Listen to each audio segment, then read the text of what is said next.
fica atento aí, porque pode ser que uma questão venha e exija, né, que a gente perceba isso aqui, ó. Porque essa relação íntima de afeto, ela pode ter existido, né?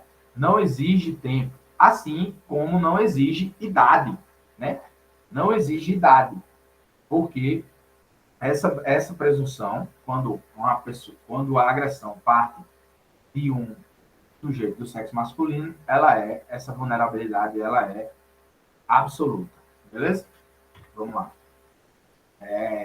A caracterização da violência doméstica e familiar contra a mulher não depende do fato de o agente e a vítima conviverem no mesmo teto, que a gente já falou. Assim, embora a agressão tenha ocorrido no local público, ela foi nitidamente motivada pela relação familiar que o agente mantém com a sua vítima, com a vítima, sua irmã circunstanciada, que dá ensejo à incidência da Lei Maria da Penha.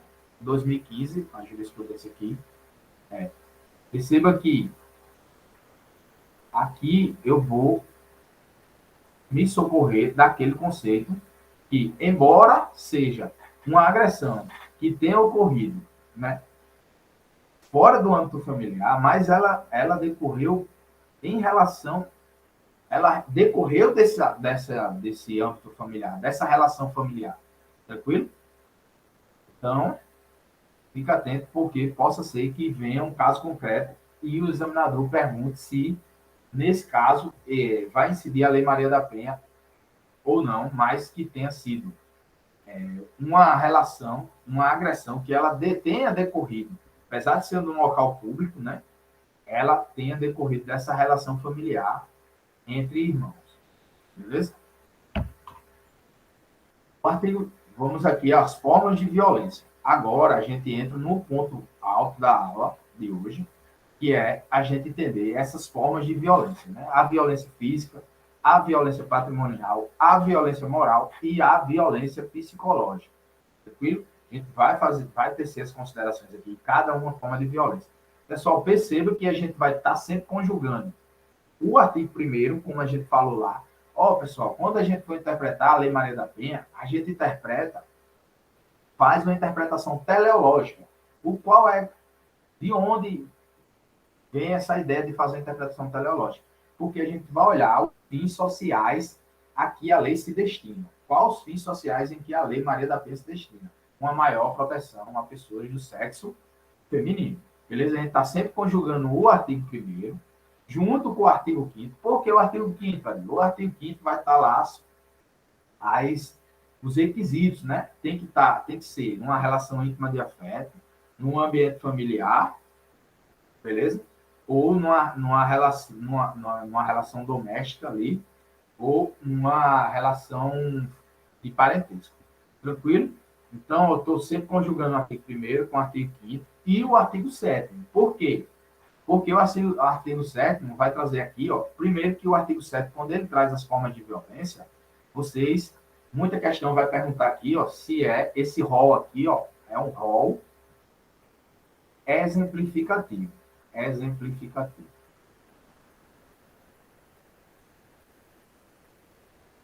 Então, porque ele vai dizer assim, ó, entre outras, vai estar aqui a expressão entre outras formas. Ele vai trazer a forma de violência. Violência física, violência moral, violência psicológica e violência sexual. Então, vai ter essas formas. É muito difícil que a gente visualize no caso concreto, né? Outra forma de violência que não seja essas 4, mas é um rol exemplificativo, ou seja, um rol números abertos. Traz aqui ó, a expressão entre outras formas, o artigo 7º.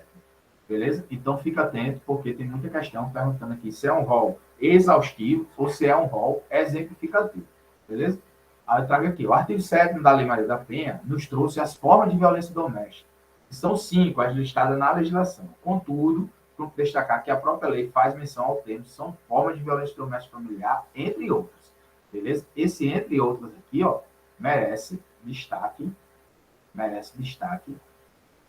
porque é daqui que vai decorrer essa parada aqui, que é um rol exemplificativo. Podemos dizer que as formas de violência não pertencem a um rol taxativo, beleza?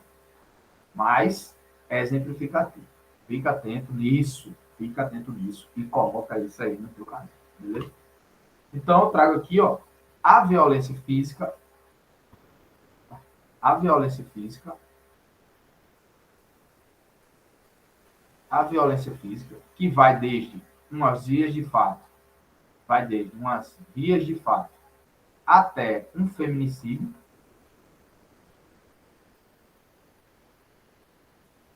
beleza?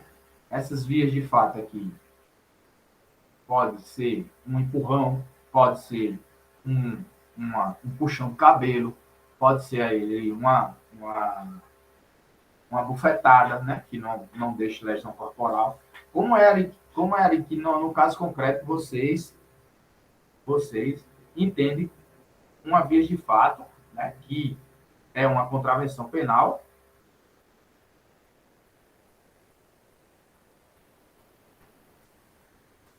que é diferente de uma lesão corporal leve.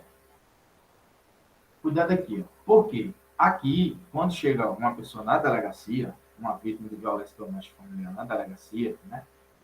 Lembra lá daquela história de que a delegacia seria o porto seguro? Porto seguro. Né? A gente teceu muitas considerações sobre isso aqui, né? Porque demanda um atendimento especializado, né?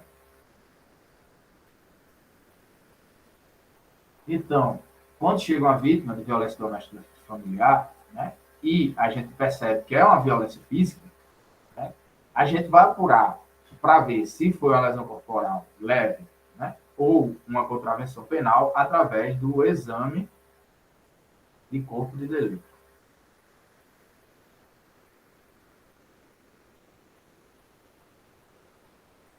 Por quê, pessoal? Isso aqui é muito importante a gente ficar atento. Porque se a gente entender que é um exame, pelo exame de corpo de delito, se deixou algum tipo de lesão, né? Algum tipo de lesão, aí a ação aqui ela passa a ser pública e incondicionada à representação. Mas cuidado, e a via de fato, como é uma contravenção penal, ela também trata, ela passa a ser ela é também uma ação, uma ação penal pública e condicionada. Tranquilo? Então, aqui, pelo exame de corpo de delito, se o exame de corpo de delito der positivo, a gente vai lavrar o flagrante, né? Pelo crime de lesão corporal, né? Nessa forma de violência aqui, na violência física, e aí, esse flagrante delito, apesar de ser uma infração que, em tese, seria uma infração de menor potencial ofensivo, será lavrado o exame de corpo de delito, porque o artigo 41, ele, o artigo 41, ele veda a aplicação da Lei 9.099. Ari, no caso de crimes de injúria, difamação, calúnia, será pública incondicionada também? Com Não, esse contexto de violência, não, né? não. Ó, o que acontece, né? Quando a gente vai para injúria, calúnia e difamação, né, a gente está aqui, ó, na violência moral. Né? A gente sabe que a injúria, calúnia e difamação são um crime de tendência intensificada, que é um crime de... Isso aí que eu professor antes. Você é um crime de tendência, porque é um crime de tendência? Porque a vontade de quem pratica uma calúnia, uma injúria, uma difamação, né? Quando, por exemplo, um agressor pratica contra a mulher, ele quer atingir a sua honra, né? Se for a calúnia ou a difamação, é sua honra objetiva, né? Aquilo que a sociedade pensa em relação à pessoa. Se for um crime de injúria, né? Você vê um crime de injúria, na verdade, o sujeito ele atinge a honra subjetiva da vítima, né? A vítima, ela ali percebe que o sujeito está atingindo a sua honra subjetiva, aquilo que ela pensa sobre ela mesma, né? Menosprezando a vida, qualificando pejorativamente, com termos depreciativos, né? Atingindo a honra subjetiva do sujeito. Esses crimes, Oi, Tamar. Esses crimes, Tamar, eles desafiam, eles desafiam a ação penal privada, né? Eles dependem de uma representação da vítima. Então, muito cuidado. Ó. como são crimes de menor potencial ofensivo, né, será lavrado flagrante delito. Por que será lavrado flagrante delito? Porque a lei 11.340, a lei Maria da Penha, no artigo 41, ele proíbe a aplicação dos institutos despenalizadores e desencarcerador que é previsto na lei 9.099. Então, um dos institutos desencarcerador é o TCO. Se o crime não fosse no contexto da lei Maria da Penha, né, se esse crime não fosse no contexto da lei Maria da Penha, a gente seria aplicado ali o artigo 89 da lei 9.099 de 95, e será lavrado um TCO, termo circunstanciado de ocorrência. O autuado, ele ia assinar um termo de compromisso, né, de comparecer todos os atos do processo, e esse procedimento, né, esse TCO, ele seria encaminhado a juizados especiais criminais. Como o artigo 41 da lei 11.340 de 2006, que é a Lei Maria da Penha, proíbe a aplicação desse instituto desencarcerador, né, a gente não pode lavrar o TCO. A gente vai lavrar o flagrante, né, mas precisa de representação, tranquilo? Porque é um crime que desafia a ação penal privada. Beleza? Cuidado nisso aí. Cuidado nisso aí. Outro ponto importante, Tamara, é com o Instituto da Retratação, né? O Instituto da Retratação, ele permite que a vítima, se for num crime, no procedimento que não se aplica a Lei Maria da Penha, que o sujeito, ele até o oferecimento da denúncia, o sujeito, ele se retrata, né? E a retratação é uma causa extintiva de punibilidade, lá do artigo 109 do CPP. Então, essa causa extintiva de punibilidade, na Lei Maria da Penha, essa retratação ela não é possível. Ela só vai ser possível em uma audiência específica, lá, na presença do juiz, e o juiz não pode, e inclusive tem jurisprudência nesse sentido, atribuir esse encargo ao cartório da vara. Tem que ser na presença do juiz, e ela aí, nesses crimes que ela pode se retratar, ela ir lá e se retratar. Tranquilo? Exceto nos crimes de lesão corporal leve. Por que nos crimes de lesão corporal leve? Isso, no artigo 16. Ó. Por que nos crimes de lesão corporal leve? Então, nos crimes de lesão corporal leve, eu tenho ali o crime, ele acabou sendo, por expressa previsão legal, de ação pública incondicionada. Por que ação pública incondicionada? Porque, olha, veja, se o artigo lá deixa eu postar aqui os slides. Só para vocês entenderem aqui, bem rapidinho, ó. Se o artigo 129, antigamente, né, antes da mudança, ele era de ação, antes de 95, né, ação pública incondicionada. Beleza? Beleza. O artigo 129, na lesão corporal leve. Beleza? Aí, 95, com a lei 9.099, ele passou a ser, o 129, ele passou a ser, com a lei 9.099 e 95, ele passou a ser pública condicionada à representação. Beleza? Desde se vocês entendem. A Lei Maria da Penha, a Lei 11.340, no seu artigo 41, ele veio dizer o seguinte, ó, não se aplica a Lei 9.099. Aí o que aconteceu? Como eu não posso aplicar aqui, ó, a ação penal ela passou a ser pública e incondicionada novamente. Tranquilo? Porque como eu não posso aplicar 9.099, por expressa previsão legal, o artigo 41 da lei 340, que proibiu a aplicação da lei 9.099. Beleza? Aí passou a ser pública e incondicionada. Aí, o fato dela ser pública e incondicionada,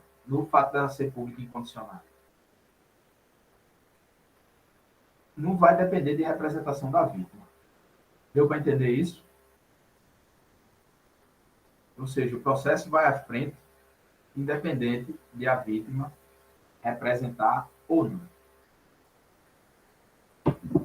Posso continuar aqui? Então, Tamara, para não mais confundir, o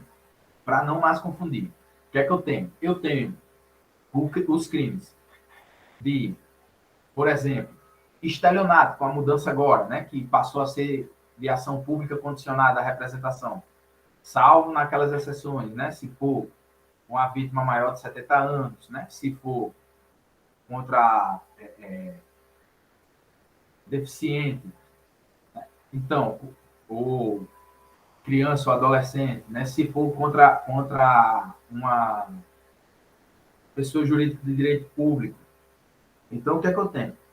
Eu tenho ação pública incondicionada nesses casos. Mas a regra agora no estelionato é ação pública condicionada à representação. Não é isso? Nesses crimes que dependem de representação, né, tipo, esses crimes, o crime de ameaça, por exemplo, né, no contexto de Maria da Penha, ele vai depender de representação. Beleza? Depende de representação, ele depende. Tranquilo. Isso aí é tranquilo.